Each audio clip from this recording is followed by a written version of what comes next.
Norm Friesen, thanks for accepting my interview invitation to be on my podcast. hmm Let's start off with a question I always ask my invited guests. For those of you who might not know you, and there'll be listeners today who will not know who you are from, like we say in Australia, from a bar of soap. Of course. Maybe you could tell us a little bit about yourself, your background, your current role, and so on. Sure, sure. Yeah, so I have been working in the field of educational technology for over 25 years. So sort of since the beginning of the internet, or the web, World Wide Web at least, in terms of pop as a popular medium and a medium that people are using for putting material and for communicating online. And but at the same time, I've been exploring a range of issues, both in EdTech and outside of EdTech. So one of those is the question of how should we understand education overall? And one of the ways that one of the things that's important in a general understanding of education is that technology plays a key role in terms of its ability to represent things. And education, in some ways, is to at least a certain extent a way of representing the world to kids and to people who are learning about things. One of the other areas that I focused on quite a bit is also international standards. I worked for ISO, or as a part of an ISO committee, rather, that developed standards for technologies in education.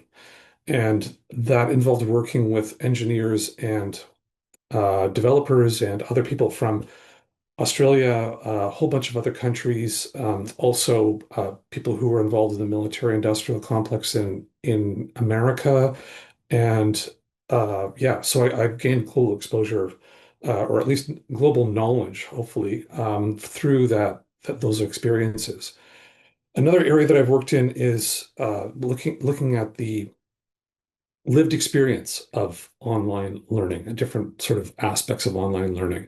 I wrote my dissertation, which I graduated in right around 2000, and I came out with a book version of it. And it is about the space of the screen and the place of the classroom. And what I try to talk about or what I try to get at is the idea that those spaces are very different, the classroom versus the screen. And that in the screen space, our experience is intrinsically different than it is in a classroom space. And that's mostly to do with our physical bodies, which are our vulnerability as well as our strength and our identity, as well as something that we try to transcend in the work we do. So that's just a few different ideas and things that I've been involved with. Excellent. Thanks for that little synopsis. Look, Sure. let's go to the elephant in the room, and that's AI, Yes. particularly AI and technology. As someone who works in higher ed for many years, and as someone who, one of my roles is academic integrity academics, so I Mm-hmm. investigate a lot of academic misconduct. And so right up there is, if you like, the abuse of AI in various Mm-hmm. forms. And I know over the last 2, 3 years, there's been a huge exponential rise in the reported cases of misuse, abuse, misuse, let's say misuse of AI. Mm-hmm. And I Mm-hmm. know it's a significant issue in Australia, at least in higher ed, and I know it is in secondary schools. Um, Mm-hmm. this is a big topic, so let's go to it. Let's talk about it. What your Sure. thoughts on AI and education in different sectors? Maybe starting with higher education. Yeah, well, that's a gigantic question, and I can't provide some sort of general answer to it. All I can do is identify sort of specific aspects and speak to them. So you talked about academic integrity, and it's been a problem for us as well, and I know it's a problem for my colleagues across the continent, basically here in North America, that students are relying on that and using it to do the writing that they would otherwise, need to do on their own and be assessed on. So I don't think there is any quick fix to that. And I know that from my own work when I'm using AI, it's can be sometimes frighteningly powerful and helpful. And it's really, I think it's really easy for me even to use it as a kind of a crutch at some points. So I think that one of the things that's really important is to develop in students a sense of the use of AI as a kind of heuristic or as a way of helping them rather than getting them to doing the work for them, essentially. And I don't quite know how you could do that, but I think that there's certainly lots of exercises, lots of ways that you could show students how it's possible to use AI to help you out. Mm. So one of the things I do is with my publications, when I'm come up with a next to final draft kind of thing, I will ask AI, Gemini in this case, most of the time to get to proofread it for me and to let me know if there's any if it follows the formatting requirements of the type of style guide that I'm using. Also, to identify any missing words and that sort of thing. And it's super helpful for that. And doesn't, of course, that's a way of using it that is helpful and that actually makes you more conscious as a writer. Mm. So I think that those approaches are to be encouraged. I think that it's obviously not productive to kind of place some sort of taboo over the whole topic, and make it into something that students will be interested to explore just because they're not supposed to touch it, sort of thing, right? So, I think that would be one of the ways of dealing with it. I'm just working on revising a course right now that is about academic writing, and I know that I've used AI quite a bit to troubleshoot and to try to diagnose problems in writing. So, for example, sometimes there's sentences and you're not sure if it's passive voice exactly or if it's not. Just ask AI. Just pop it into AI and ask it, and it'll tell you, and I'll tell you why. And so I'm going to be encouraging my students to do that in that academic writing course. Mm. It's interesting. I agree with your sentiments that, as soon as you ban something, and I know we're going to talk about phones in a minute at schools and social media Mm-hmm. ban here and so on in a minute, but I agree that the sentiment, as soon as you ban something, that's deeply problematic. Mm-hmm. And then so I sit in these meetings, of course, and the argument is, well, the horse has bolted. It's too late. Mm-hmm. It would be a mistake to ban it. I mean, as if you can ban it anyway, it would be impossible. Yeah, yeah. So the argument is, well, let's use it, but how do we use it? Now, I know Mm-hmm. you just talked a little bit around use there, but beyond that kind of characterization of use there, how else can we use AI from an educational point of view? I mean, what Mm-hmm. I hear you saying is that you're just leaning on the large language models to in order to help you kind of correct kind of grammar, syntax, maybe semantics a little bit. And Well, I use it. I could have also mentioned like that I use it, or at least illustrated what I was saying about using it over in a more general sense, and that is sure. to find out about ideas and connections between ideas and Mm. that sort of thing. And kind of like, oh, I know what, for example, this theory of technology has to say, but I just kind of can't get the words in mind. I can't remember exactly. So you just ask AI for a summary, and it'll give it to you. That kind of Yeah, thing. yeah, So, yeah, yeah. I, yeah, yeah. I agree. There, without a doubt, there are some known benefits, and I think you're already touching on some of those. And I guess you could say Mhm. you and I are talking about known common benefits. I agree. It can be very helpful. Like, let's say you've written 1,000 words and you need to summarize it to 200 words. It can actually be very Yeah. helpful to kind of help condense and edit down to about 200 words, and Mhm. frightfully quickly too, I might add. Yes. Oh, yeah. Yeah, Or for vice sure. versa, like you need to write a letter of reference, just a stock Mhm. standard, generic letter. Oh my God, it's also frightfully powerful. Oh, Um, yeah. Yeah. but beyond those kind of generic uses, though, I'm actually, maybe I should just show my allegiance here a little bit. I am very skeptical. Look, I'm skeptical by nature anyway, but I'm very skeptical about AI here. And so, beyond these general uses here that we've just kind Mhm. of talked about, are we just kind of deluding ourselves here a little bit in the sense we think this is some kind of powerful Yeah. educational tool, or is what's going on here? What do you think? Well, I think as is the case with any sort of new and sort of sexy technology, AI has been cast by like especially corporations, especially, we all know the big ones, right? Like so that would include Microsoft and Google and Facebook and et cetera, or Meta, et cetera, et cetera. And their ideas generally lean towards something like a total solution, right? Or like the ultimate way of fixing education, which Mm. I think that those approaches are deeply mistaken and extremely dangerous, or can be dangerous.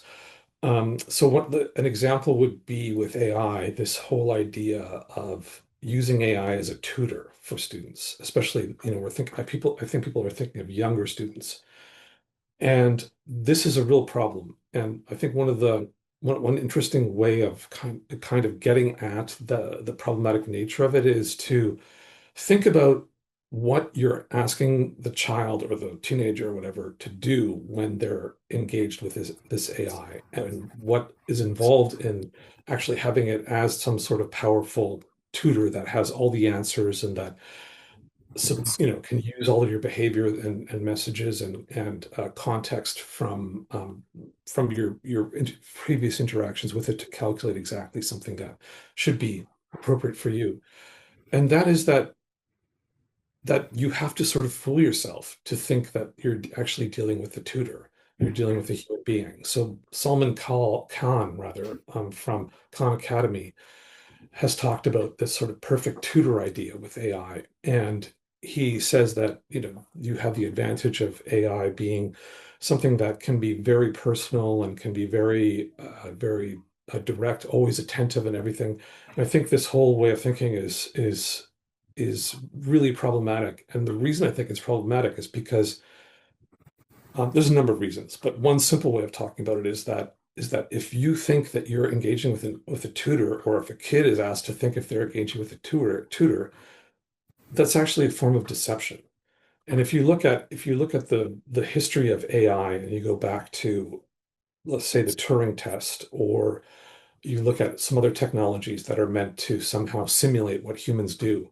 And there's a whole history of sort of deception essentially built into the way that we think of technology. And one of the ways to sort of underscore how that can be a danger is by thinking that about the fact that people are now worried about everyday people just taking an AI and thinking that it's God, or thinking that it's their new beloved, or that it's told them to commit suicide or whatever. And so in other words, assigning to that machine, to that tool, a kind of authority and awareness that it doesn't have at all.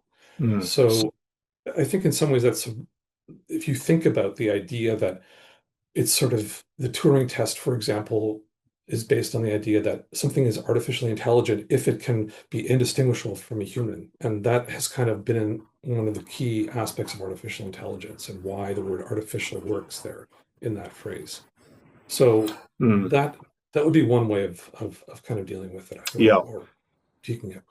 Yeah, I think there's a level of abstraction there that exists, you know, and I find that because it can do a lot of these very basic human tasks very quickly, I think we Mhm. we get lulled into a false sense of, kind of security, and I think that it builds.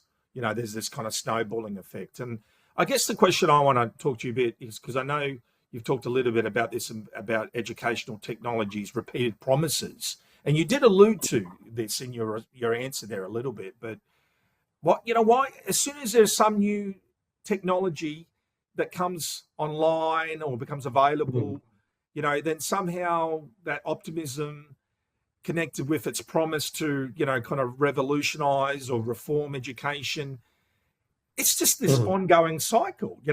We're just talking about Yeah, AI yeah. because it's the latest kind of fad or trend here. Now, is this a strength or a weakness, or what is this a good or bad thing? Like, why does this keep happening? Oh, yeah, yeah. So, I think it's largely a bad thing. I mean, I think that at the same time, I do think that universities and other educational institutions do need to be thinking about what they're doing and looking at how technology does reshape things or can reshape things.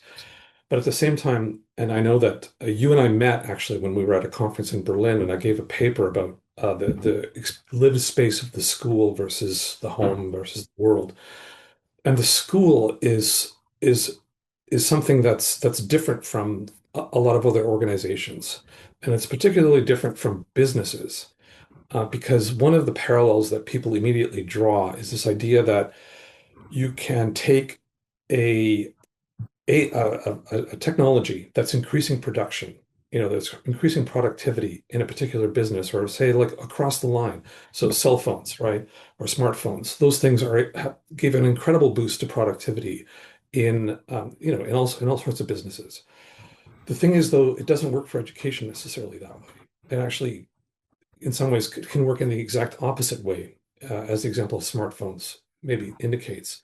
And so what happens in school is that it's not a business, first of all, because there's no kind of like uh, priority on making sure that the customers have to be satisfied and everything else is secondary, right? There's obviously other things that are primary. Of course, it's important that kids and that students are appreciative of what's going on in school. You can't make them feel that way necessarily, but that's also valuable in and of itself. But at the same time, there isn't the idea of productivity also doesn't apply in exactly the same way. So um, there is no sort of bottom line that needs to be met, and like the way there is in business, and it's very difficult to kind of get an assessment as to the whole picture of school or the whole picture of a student's performance because a school has layered on top of it, or a classroom has layered on top of it, all of these different kind of expectations about it being an institution, not a business institution, but an institution. You relating to people who are in sort of official roles as a child. Things like what does it mean to be integrated into community through a school? So there's a whole bunch of things that are really important in schools, in schooling, especially say K through 12, that is not that people need to we need to sort of always keep those things in mind. I think they follow it. They sort of we forget about them and we think about how technology helps business, and we just assume that school is a business and that therefore technology will revolutionize school just like it did with, say, the recording industry or book publishing or something like that. Yeah, I'm going to come back to your presentation in a minute about schools and the Oh, relationships good. that I heard you talk about, and I found it a fascinating presentation too, by the way. And I will circle back to that. But you did mention schools, so that's a great opportunity for us to talk a little bit about technology, particularly some of the things that have happened recently around, because you mentioned smartphones and Mhm. social Mhm. media. So let's go to some quite significant. I know these are pragmatic type problems, but they're quite significant problems because smartphones um, found its way into schools as bring your own device. There are whole schools that were devoted Mhm. to different types of smartphones, which brings about its own kind of unique infrastructure issues and for teachers on what to do with this smartphone that I have to use. And then by extension, that's led to this ban, at least in Australia, on social media, right? Because everyone Yeah, has yeah, yeah. smartphones. Well, sorry, not everyone. What I mean, as in, there are a lot of students in schools who have smartphones and social media accounts. So I'm going to roll those two questions into one. Mhm. And there'll be parents listening, there'll be teachers listening, there'll be other people listening here. So let's go to another significant problem. Mhm. Right, right. Well, I mean, first of all, I think the question of smartphones or phones in school is really interesting one because the fact that that's interesting is it has to do with the idea that technology is somehow something that is always relevant to and can contribute to education. And I think one of the things that's happened is that we're finding out that that's not always the case. And that the convenience and kind of connectivity that we get with a technology like a smartphone can actually be dangerous. So it's interesting. One thing that's kind of interesting is that the tide has really turned against social media in a lot of ways, especially in terms of, as you say, in Australia, this ban for people who are 16 and under, and also just in general, social media is no longer. I mean, things like Facebook and Twitter and Instagram and that sort of thing are no longer, or X, and are no longer really um, growing in the rate that they grew before. And so in some countries, they're actually like losing people, are actually kind of shrinking to a certain extent, not massively, but the trend has sort of turned the other way, both in terms of use and the people's impressions of what it can do for us or do to us. So I think that that's a really good, positive development, and I think it also should lead us to think about or ask questions about technology and education overall, because here's a technology that has primarily been has been detrimental to education as far as we can tell, and that we actually need to keep out of the classroom rather than always assuming that we should be bringing in every new device and convenience into education. Um, in terms of in terms of on the like now let me sort of go to the other hand or the other side of the question, because the whole question of social media is unprecedented in a whole bunch of ways. So the social media companies like Meta and Tencent that has what is it called, TikTok, TikTok, yeah. and other companies, yeah, are larger than most. Like they have a GDP kind of or earnings that are larger than most countries, right? The GDP of a lot of countries. So they're absolutely gigantic corporations, and the use of these screens is something that, and the use of these tools is something that has spread all the way across the world. So the most recent people are using these tools in all sorts of different ways, but humanity as a whole is actually kind of hooked up to these things. So that's something that's new and that we have to be really cautious about. Another thing that's new and that we need to be very careful about is the idea that these media don't just give us something that we want in the same way that, say, watching TV or going to a movie does, or watching a movie does, but rather it gives us content that is very carefully customized to uh, our preferences and our behaviors. So it follows really a kind of a new behaviorism, like a kind of Mm, way of thinking of basically shaping someone's behavior that someone like B.F. Skinner was interested in. And it really in some ways is like a bit of a conditioning kind of box or something with a rat, mm, that's hitting the pedal to get more rewards all the time. It's mm. something very similar. You can boil it down to that kind of structure and those types of that type of dynamic. So that's another thing that is really new, and that especially again when you're thinking about kids, young people, is they would probably have a special vulnerability to that because they don't have a background in other forms of media or an understanding of how hegemonic interests in society, like dominant interests in society, are able to kind of bend reality and have it address and exploit you in certain ways and bring you to certain types of beliefs versus others, for Mm. example. So I'm there's a lot of Mhm.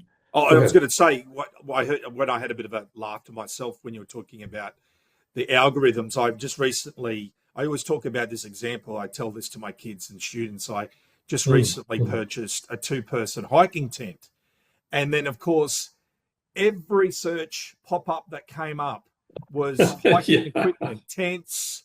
Like I have a bit of a laugh, but I can have a bit of a joke about it because I know what's going on in the background with the algorithms. Yeah. But for about a whole 6 to 8 weeks, all that used to pop up is camping equipment. That's it, tents. And I just kind of gone, this is crazy, and all I did was buy a Yeah. Yeah. tent. yeah, exactly. So if you look into any particular area, especially if it has some sort of commercial, that people can sell you stuff, that's what Yeah, you're going to be seeing next yeah. couple of weeks or so. Yeah. That's right. Sorry, on a bit of a tangent there. In Australia, I'm just holding it up for Mm. those who can't see it, but Jonathan Ah, okay. Hank's book, The Anxious Generation. Now, I'm sure you're familiar with it Yeah, like most people, but this yeah. gentleman and his work has had a significant influence in this space.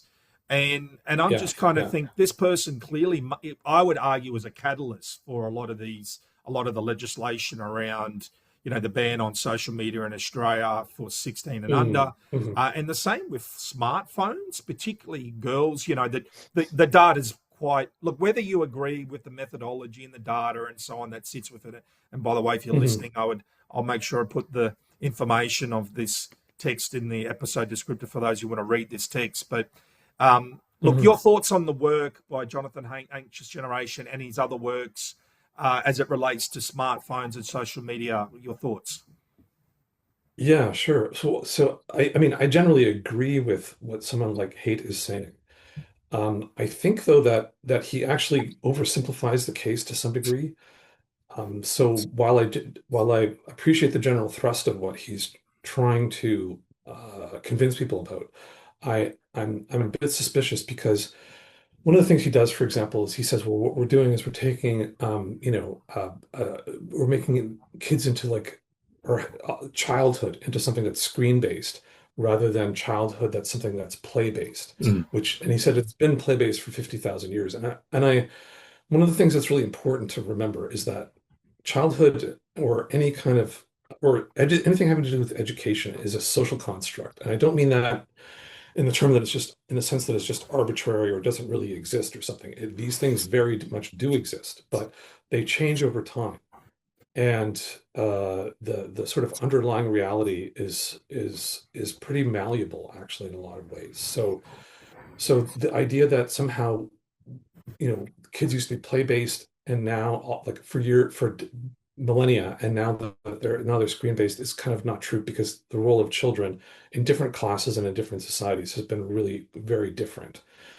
And the idea that childhood and childhood play is something that's precious has only been around for like 250 years or so. And children, as everybody, or as a lot of people have heard, used to be sort of generally understood as being little adults who maybe had, you know, some impulses and other things that were evil, and these things needed to be eliminated. So a lot of kids did not have the benefit of a play-based childhood in the past. So it's just the idea that while it's important to appreciate some of the things that we don't know about, it's also important to know what we do know and how we can understand uh, uh, what childhood is like and how childhood can be, as a concept, can be kind of utilized to make us feel and think some ways versus others, because it is such everything that everybody feels it's a very important issue in society. Yeah, What yeah. happens I to children? think I agree. I agree. He does raise some important points. I think that's what he's done here in terms of Hmm. it's been a catalyst for quite a range of different discussions around, around for parenting through to what we should do at school, with these Hmm. devices, these smartphones, like what do we do with them, and Yeah, what do we yeah. do about the Hmm. social media? And as you can imagine, it creates all sorts of problems. But at the same time, I think it's important to be balanced because it's not all bad, right? And I think that's the balance Yeah, that needs to yeah. be brought to the debate a little bit. But what I want to kind of ask you a little bit more about is uh, I talk to teachers all the time. This again, we're still on the topic of schools, and I talk to Sure, sure. teachers all the time, and they say, "Look, this educational technology is forced on us. We have to use it. We have no choice. Yeah, Like we yeah. have now physical education teachers who have to use technology just for the sake of using technology. Now, I'm not saying that Oh, physical yeah. education can't use technology in physical education, right? But however, what I hear, Hmm. which is a common theme, is that we have to use it. We have no choice. The whole Hmm. curriculum, the whole kind of system, like with learning management systems and so on, we have no choice. We have to Yeah, use yeah. it. Now, I want to be fair and balanced here, and I don't want to talk about all the bad things, but at the same Hmm. time, Hmm. I like that's a common theme and thread I get from educators. We're forced to use it. We have to Mm, use it. mm. Why can't we choose to use it when we think we need to? So I don't know. What are your thoughts on that, Norman? Yeah, yeah. Oh, well, I've generally been critical of the way that technology is sort of forced into education and forced on educators. And I mean, one of the things I talked about school as being mistaken for a business. And I think another mistake that we can identify or myth about technology we can identify here is the idea that technology just has an application. It's this thing that doesn't change, and you take it and you put it somewhere, and it's going to help. It's going to help things. It's going to sort of modernize things, right? And the problem is that technologies, especially these digital technologies that we've been talking about, like smartphones, have so many different uses and are so kind of malleable that they have unpredictable results in different contexts, right? So there's that, and the idea that somehow you can take a technology and it's just good because it's technology, it's something good, you got to use it. So another aspect of technology being forced on educators and into classrooms is the idea that technological priorities are the same thing as educational priorities, or that somehow they can contribute only positively to educational priorities. And it's important to remember that educational priorities are different and there are things that teachers are aware of because of the fact that they're engaged with students day in, day out. They know about what they need educationally and developmentally. And so it'd be really great if these people who are talking about using technologies in the classroom were to actually ask the teachers and say, what kind of technology would be useful for you, if any, or is there any, how can we introduce something like this in a way that you think would be helpful to you? I think that type of approach is constantly being ignored, and I think that we're always paying the price for it because so many of these technology initiatives always end up failing, like, laptops in the classroom or iPads in the classroom and these types of things that we've gone through over the past, 15 years or so. Yeah, agreed. I just think of the wasted money and all the time and energy that's gone Hmm. into just implementing and using these, what I call technologies, where by the time they're implemented, we've already moved on to the next thing. And so, There's that I, too. Yeah. yeah, Yeah. and I like your point you made before about, kind of working with educators, teachers, whatever, around what they think they need. I don't see that really happening. Normally, it's led by, Hmm. like either like a tech company or ed designers who have an agenda. So I agree. There are a whole range of problems here that I don't really hear anyone talking about. Yeah, I know. Uh, It's really sad. yeah, it's actually very sad. There's so much here that kind of worries me and bothers me. Just even the assumption sitting behind. I think I gave you that very basic example. Like we need to modernize, and because technology is modern, therefore, we have to use technology. That simple kind of logic Hmm. is full with so many assumptions, right? The assumptions that sit Hmm. behind all of Hmm. that is just, I find deeply problematic. But I'm not a Luddite either because I use technology all day, every day. And here we are on Zoom right now. So clearly we can Yes, use yes. technology, right, for beneficial reasons. But I want to circle back to schools and a little bit about your talk in Berlin. I found it actually very interesting. And one takeaway from that was I heard you talk a lot about relationships, the relationships and schools as a very unique place. Like schools are just hands down unique and, dare I say it, bonkers. They are crazy places. You know what I mean? Like, and if you're a Mm, teacher mm, yeah, who's taught in a yeah. secondary school, you know exactly what I'm talking about when I say that they're bonkers. Mm, mm. Yeah, yeah. So the schools are, it's a really interesting question. And one of the things that I became interested in is the idea of what a school is exactly. And there's not a lot of writing in English about it, but there's quite a bit in German. But one of the things that people talk about in relationship to the school is the idea that it's neither kind of it's something that exists between the world of the family on the and the home on the one hand and the larger world on the other hand. So it's kind of this bridging place. And the other thing I think that that's really important then is that it needs to answer to a whole bunch of different stakeholders, right? So it needs to answer to parents, of course. It needs to answer to children and their needs, but it also needs to answer to the outside world. So it's a place where all of these conflicting interests and concerns and priorities sort of collide. So it's actually kind of crazy in that regard. But also, you asked about the relationships in school. So that's also something that's unique and that blends or kind of juxtaposes things from the family and the outside world. So in the family, people have relationships that are uh, where there is this sense, there's kind of people are bonded essentially by blood and by it's we understand these relationships largely in emotional terms. And of course, they have massive impact on who we turn out to be. But the school at this a teacher at the school can't be a parent. So they can't take responsibility for the whole child. They can't lose sight of the fact that school is about educating and that there needs to be some sort of relationship to the world for in one's relationship with the child. So so the teacher in some ways is caught between the idea of being a quasi-parent, especially in the younger grades, and also being somebody who's a professional in a role in a sort of official role. And teachers are sort of forced essentially to balance those two things to come up with the synthesis of those two things. And again, just like I was saying, the world and the family have very different priorities and very different concerns. So that's also a challenge on just on the level of how a teacher relates to the students, essentially.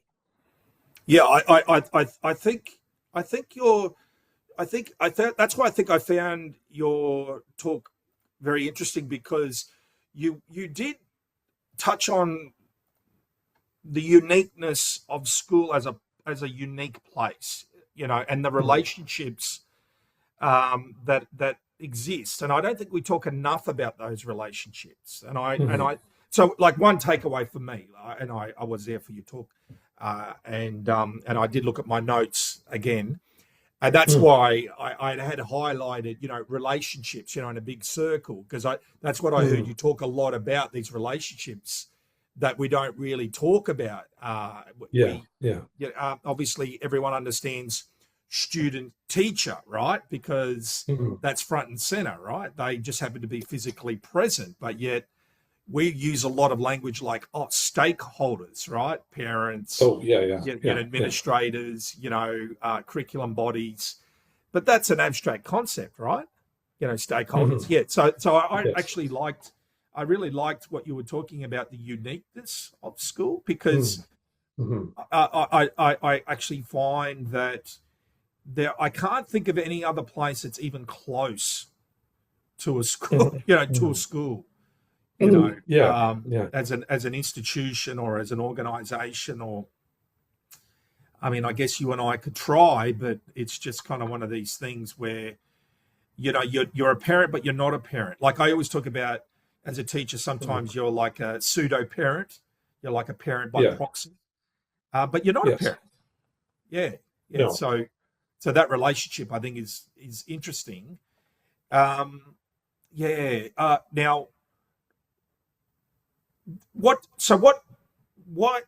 So I guess I want to come back to, I know I mentioned teacher student relationships, but how Mhm. are they different from other human relationships, right? So I know I Mhm. alluded to, pseudo parents, being a Mhm. parent by Mhm. proxy, but I mean, what other kind of point would you like to really make before I move on to my next kind of questions? But I mean about, kind of Right. schools, or some of these Yeah. So relationships. another way to put what I've been saying is that the relationship between a teacher and a student is both at once personal and also also kind of formal and professional. So Mm, the personal aspect of it is that the teacher hopefully has a sense of who you are as a person individually, and what, not mm, just how you're performing as a student from some sort of bureaucratic perspective, but rather who you are as an individual, what your capabilities are, what your limitations might be, that sort of thing. And of course, the personal is something that dominates in the family situation. But the teacher also plays a role that ends, right? mm, So you you don't say goodbye to your parents until they pass away, typically, right? But you're saying goodbye to your teacher every day, and you're also saying goodbye to them at the end of the school year. So you have to get used to the fact that, and this can be, difficult or easy for kids, that this person is playing a role, and that their contact with you is limited by that role in a certain mm, sense. That even though their contact with you has a personal dimension, it still has limitations. The other mm, thing I think that I could have that maybe I mentioned in the presentation is the idea that as an educator, one of the things that you're aiming for is you have a certain interest in the future of the child, because you are always looking to what they can be and what they might need to be there. So the teacher's always looking at both the present needs but also the future. So it's sort of mm, divided. And of course, an attentive parent, will also, a parent who's sort of purposefully raising their kids will be doing that as well. And I think a mm. lot of, a lot of parents do that. Yeah. And I think you've answered this indirectly, but I'll put it to you directly. Sure. How how how do you think this can inform, or how do you think it should inform what we think about education? Um, well, I think what we could one way to think about it would be that it it lets us see education as something on the one hand that's kind of special. And even though everybody knows what a school is, and there's schools in all the countries in the world, essentially, um, it's in some ways the fact that we are so familiar with it and that we've all gone there and that we can recognize it when we see it if we're in Thailand or in Germany or wherever else. That it's precisely this familiarity that actually sort of blinds us to the constructed nature of school. And again, when I say constructed, I don't mean to be denigrating it at all, but rather emphasizing that this came from a certain set of ideas. It embodies them in certain ways, and even though it's a deeply sort of deep part of our own biographies for all of us, really, it's something that we should, um, I guess, wonder about and think about what the role of school in society is, and above all, what how we understand the different purposes of school and the different ways of understanding the people that it is meant to shape, and what those priorities are. Yep. All right. Now I'm gonna we've got about three or so questions left, and I Oh want to go to wow. I want to go to one area that that I'm passionate about, which is Hmm. phenomenology. You and I share a passion for Oh yeah. phenomenology, Cool. and you're a co-editor of the journal Phenomenology and Practice. Excuse me, just clear my throat here for a minute. And you've written extensively about phenomenology or phenomenological approaches to education. And I guess Mm-hmm. this question excites me, of course. But look, how do you think phenomenology offers insights, not just teaching and learning, or maybe what research methods miss, but I'm interested. I want to go to you. What contribution do you think? And I'm very sympathetic about phenomenology, and this is Yes. why I'm Yeah. very excited to talk to you about this. But what Mm. contributions do you think phenomenology can make, if you like, in educational context in general? I'm keeping it broad for now. Yeah. Yeah. Sure. Sure. Um, well, I think that phenomenology is obviously the study of lived experience. So the idea that what we're going through, sort of moment by moment, is important, and we need to kind of think about it and dwell on it. And so when we talk about the school and we talk about kids, there's a special challenge there, because it's hard to for us as adults to kind of place ourselves in the position of the children and of the teenagers. Not because we necessarily feel it's a hard thing to do, but uh, because we can never recapture that. But at the same time, we are basing our thinking and our feeling on what we went through and our adult memories of what we went through, which are also different than what we actually went through. So phenomenology helps to sensitize us to those types of issues. But what it also does is it helps to us to understand some of the aspects of school experience, what the lived experience, for example, of learning or of yeah, of learning or of something like failing, for example. And I think it's really important that we understand that the way that these things are experienced by children is of enormous importance, and that even though we have our own sort of our own adult ways of understanding these different things, for kids, a lot of these things will be new or will be the second or third time they've ever experienced them, and so it's completely different when you're dealing with that in a sort of existential, involved way than when you're an adult just thinking about, oh, well, he didn't do that well in this class and failed this other one, but that excelled in another area. So kids are seeing that sort of from a first person, second person perspective. And they're not seeing it from our kind of less involved and already experienced adult perspective. So we need to think about that and also be aware of it. One more specific example would be just the whole question of learning, because everybody talks about learning in all sorts of different ways and wants to go to improve learning and ensures kids are learning, et cetera, et cetera. But learning is actually a kind of a journey, phenomenologically speaking, into the unknown, into unknown territory. And so whenever you're learning anything, you are going somewhere that you haven't been before, right? And imagine, so you're a three-year-old child and you see a multiplication table and you need to learn all these numbers, right? We Phenomenology allows us to get a sense of what that might be like and what it's like to be in a position where you're expected to sort of eventually master this. So that's just another way of thinking about phenomenology and what it can provide for education uh, and educational concepts. Now, I got to ask you, I'm going to get Mhm. how did the journal come about, Phenomenology in Practice? I mean, you've been going for how long now? Maybe tell us a little bit about how it started and how long it's been going for, Oh, and what kind of papers you yeah, want. I mean, yeah. Sorry, I'll let you answer that how you like. sure, sure. Well, phenomenology in practice developed I developed or helped to set it up with a number of other people who played instrumental roles as well. Um, and we were all most of us were students of Max van Manen. Max van Manen is in some ways the scholar who introduced phenomenology to English language education, educational studies and research.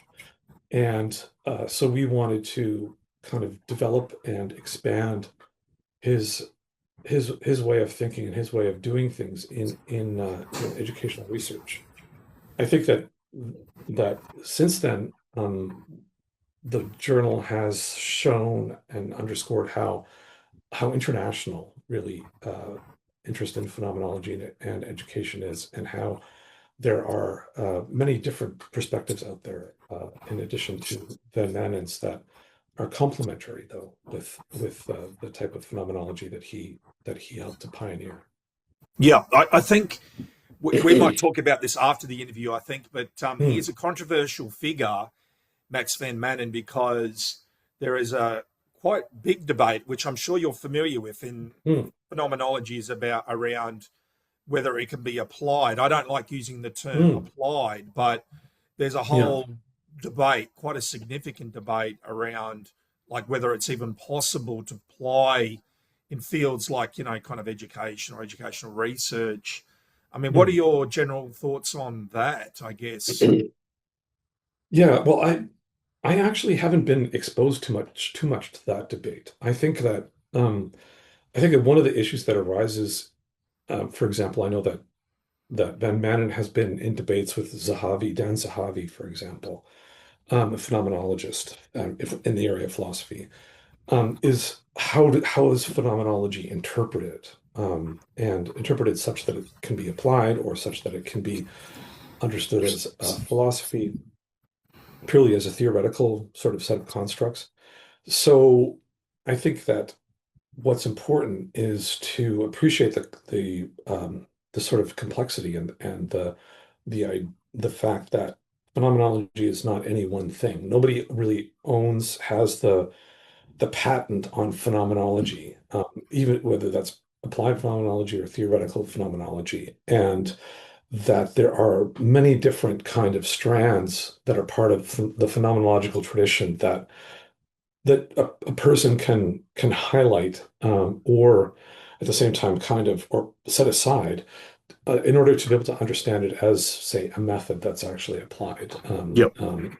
And phenomenology is different, I think, than like a research method or typical research methods. And I teach it in a way that emphasizes this, and that is that it's more about an attitude and a sensitivity than it is about a disposition than it is about following a recipe.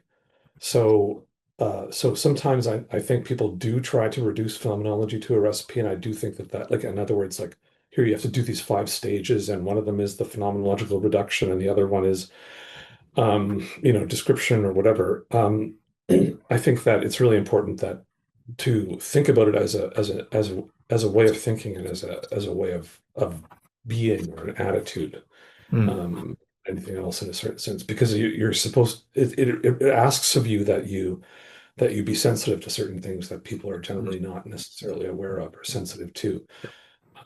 Yeah, Yeah, and that's that a fair comment. I think the debate is quite a technical debate. You alluded to that mm, in your mm, answer, and I don't want to get sidetracked here or bogged down into the technical aspects of the debate because it's not relevant mm, really. But I think your response is quite a fair one and a balanced one. I agree.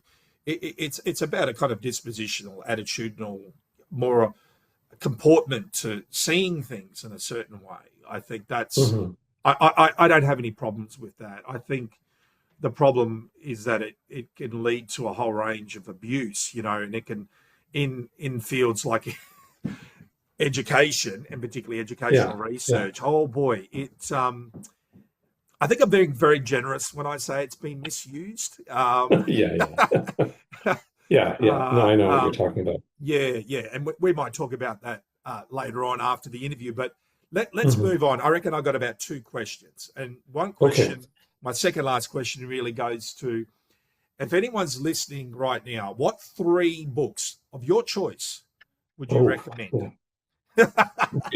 Yeah, that's hard because I'm surrounded by my library here, so that makes it even harder, I think, in a certain way. But okay, there's one book I want to promote shamelessly. So that's this book here. And what Do you want to read looks it out just so others can? yeah, please. Yeah. Yeah, Tact and the Pedagogical Relation, and I can't read the subtitle. What's the subtitle say? Oh, the subtitle is just introductory readings. Introduction reading, Yeah. that's an So edited edition from yourself. yes, so this is a book that I um, put together or finally got together during the COVID pandemic, when I had my sabbatical. So I had lots of time to work. But I think it's a really important contribution because it's not so much about what I did, but rather the fact that it brings to people who speak English a whole set of readings from the German and continental tradition in education, which is one that is that is like really informed by phenomenology, by a, let's say, non-natural scientific way of looking at things. And it also is a way of, in some ways, critiquing our very sort of psychologized and how would you say it? The idea that education is, people do think of education as a business. I think that this helps us.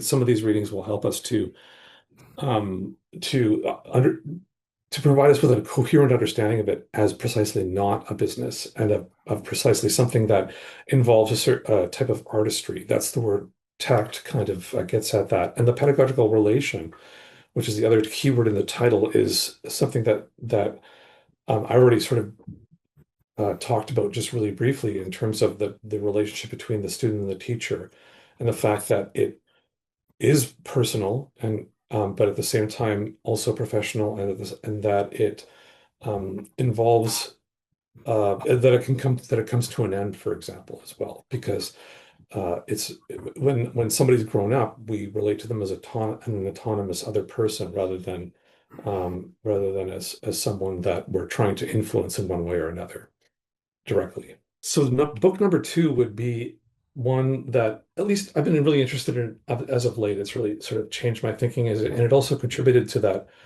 presentation that we've been talking about that I gave in Berlin.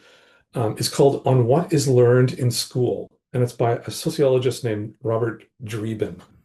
It was published in 1968, I believe, or 68, 69, 70, sometime in those years. And what's really interesting about it is that it describes school as a sociological phenomenon. And Drieben in this book is really attuned to the fact that the school is different than businesses, and it's also, of course, not just an extension of the family.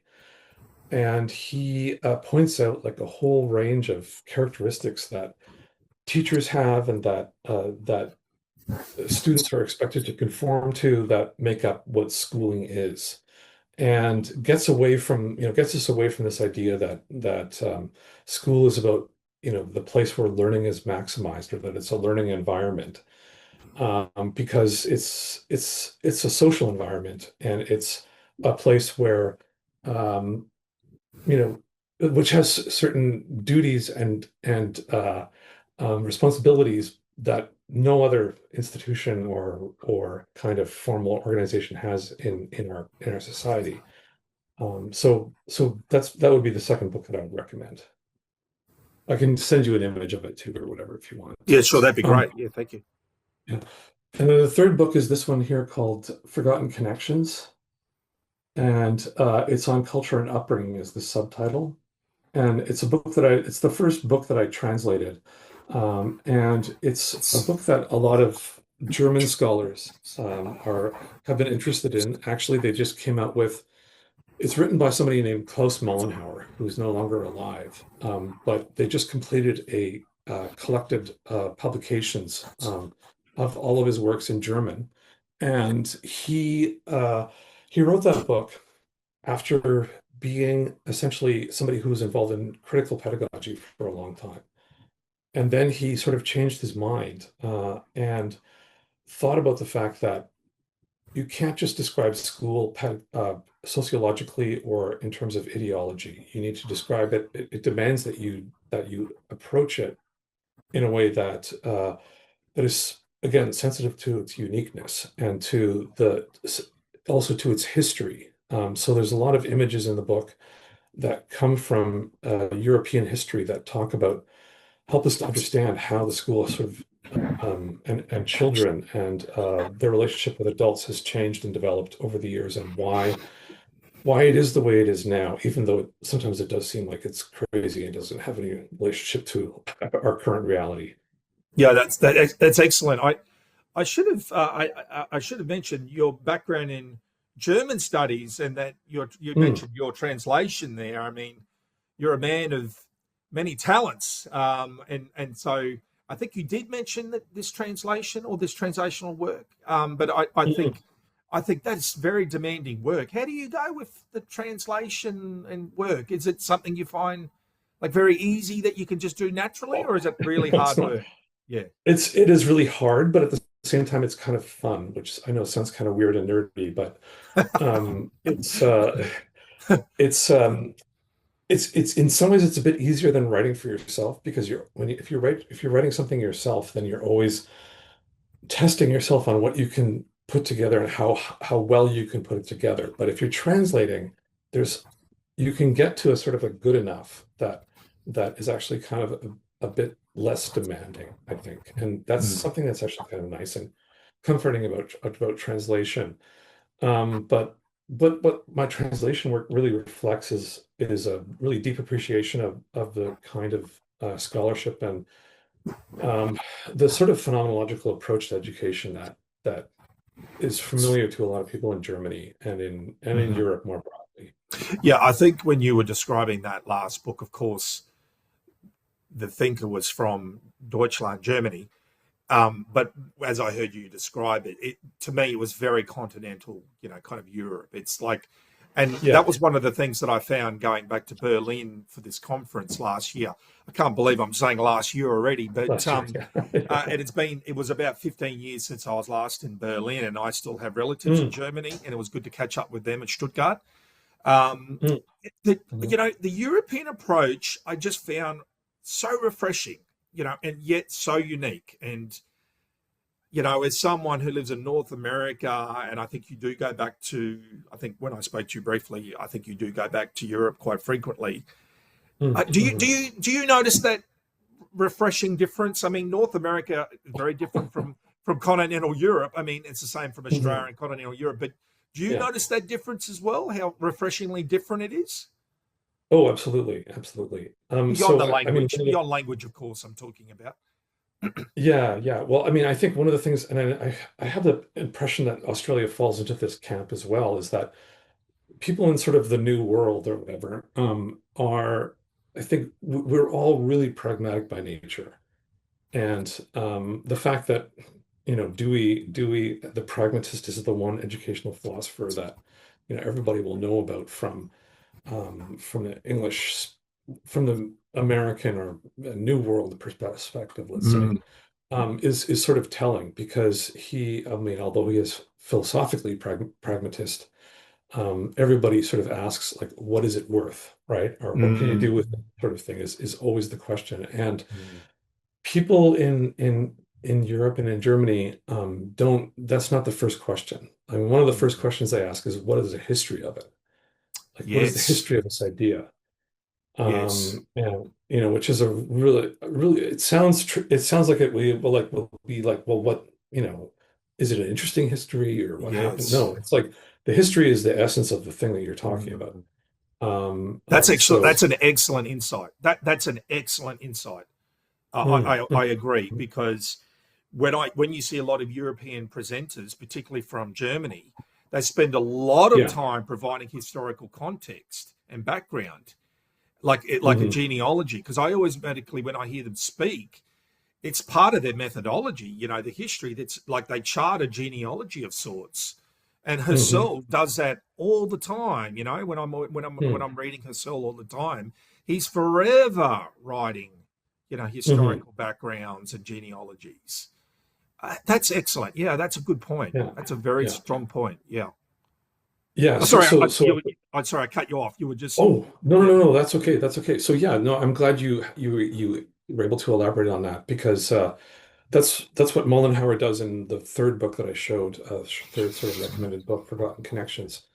Is he really and in translating that you sort of I really became aware of like, oh my goodness, like you can't really talk about anything unless you really like understand it Mm, from its history, yeah. like education, for example. Mm, So yeah, that's really important. And then there's also kind of a more sort of phenomenological way of looking at things. So it sort of spans a whole range of areas of interest. So even like German film directors or the German like literature, novels, and poetry and that sort of thing. I mean, the way that they focus on experience and a on a way of thinking that oh, how can I say this? that that that is sort of reflective and doesn't immediately look for explanations or ways of reducing yes. something. There's Yes, another I'd agree strong with that as well. Yes. English language tendency. Yeah.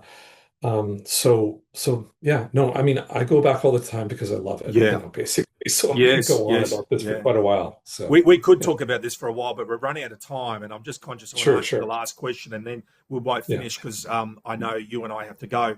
But my last question I always ask my guests is: do you think we've missed anything? Like, do you think in our interview here today, do you think I've missed anything, or is there anything you'd like to mention before we finish or talk about? Hmm. Oh, well, I appreciate that you asking that question. Yeah, I think that one of the things it's sort of something that I've been thinking about a lot recently is that we're moving away from an educational and cultural world that was centered around the book as a form and of printed material as sort of the medium. And social media is, of course, one of the most really compelling um, ways that things that's being replaced with. And I think that we're engaged in a really massive transition in terms of how we think about knowledge and how we think about learning. Um, and uh, and so one of the projects I've been working on is basically trying to grasp how these changes can be understood by looking specifically at the form of the book as something that has been authoritative for centuries but is no longer so. Hmm. So Excellent. No. that's just a yeah. Yeah. No. Okay. Thanks for finishing on that point. We might leave it there because we're running out Sure, of sure. time. So I want to take this Mhm. opportunity to thank you, Norm, for joining me. Norm Friesen, Sure. thanks for joining me today. We could talk for another hour or two, I'm sure, but we might Easily. leave it there for today. And for those who are listening, thanks for tuning in today. Don't forget to subscribe, and bye for now. Thanks, Stephen.